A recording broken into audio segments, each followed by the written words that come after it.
ትክክለኛ ጓደኛ እውነተኛ ወዳጅ የልብ ሰው ብሎ ማለት አይደለም ዱንያ አኺራ ሲጠብ እጅ ይዞ ሸፋዓ ሆኖ ከጀሃነም እሳት ያወጣል።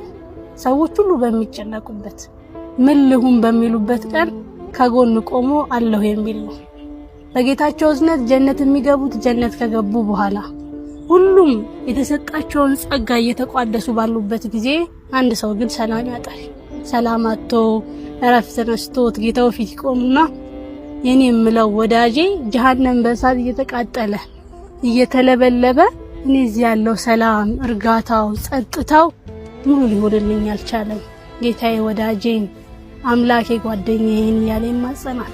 አላህም ለዚህ ሰው ሲል ወዳጁን ከጀሃነም እሳት ያወጣለታል አሉ። ትክክለኛ ወዳጅ ብሎ ማለት ሳንናገር የሚረዳ ስንናገር ደግሞ ያለ ማስረጃ የሚያምን ፊት ለፊቱ ወንጀል ለመስራት ያፈረው አይደለም ዱንያ አኺራ ሲጠብ እጅ ይዞ ሸፋዓ ሆኖ ከጀሃነም እሳት ያወጣል።